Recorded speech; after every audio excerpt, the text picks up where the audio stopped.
Hi, welcome to a brand new series. This is the first episode of it, and it's called Seriously. Because I want to share with you something that's real, something that's true. That when you hear it, you're going to go, seriously?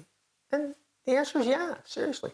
And more important than that, there are some lessons that we can learn from the pages of history and specifically discovery that help us discover who we were created to be in our walk with God. DuPont chemist Roy Plunkett was stuck. He couldn't figure it out. There was supposed to be gas in the canister.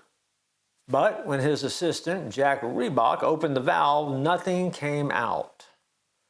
Now, someone else might have assumed that the canister was leaky or defective and just thrown it out.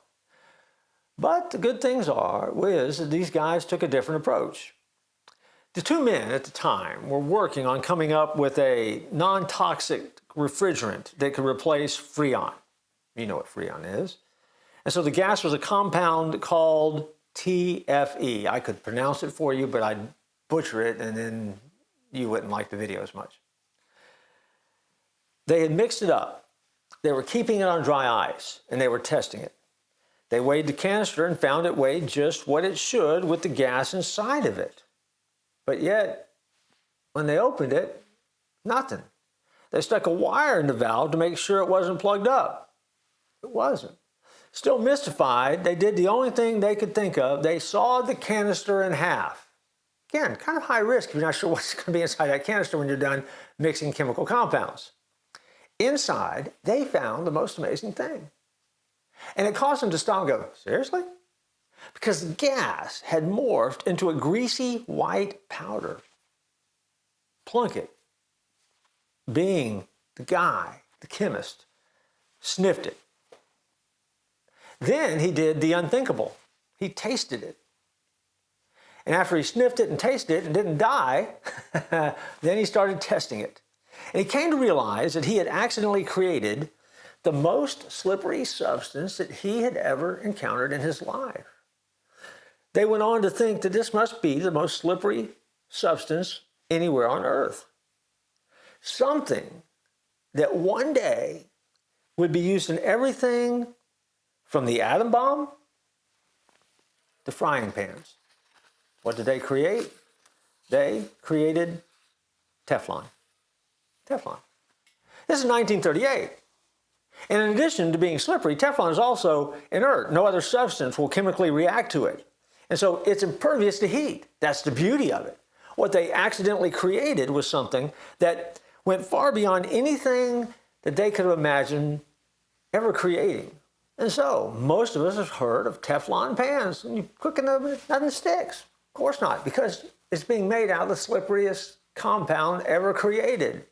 But Teflon can also be found in bridges, spacesuits, rain jackets, surgical thread.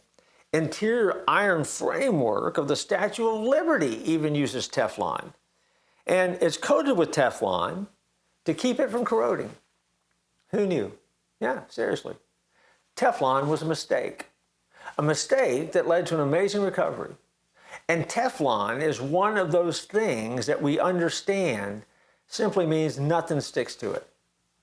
Here's the question. How good are you at being like Teflon? When you hear stuff about yourself, do you just let it slide off? When other people might say something about you, you just let it slide off? What if someone says something you disagree with? Do you just let it slide off? Or do you react the other way? Do you let it stick to you? Do you let it eat at you? Do you let it just kind of fester and make you miserable? See, believe it or not, there is a spiritual connotation to Teflon where we really need to have the ability to be unoffendable. We need to let things hit us and just slide off and not worry about it. While Teflon is a mistake, your ability to react to things isn't a mistake. You choose how you react. So, my advice, seriously, is get a little bit more like Teflon. Let things slide off of you that doesn't need to stick and allow the things to stick in your life that are the things of God, the truth of God's word and what he says about you and what he calls you to be. If so, you will have a Teflon walk and one that will change the world. And there's no mistaking that. I look forward to joining you next time.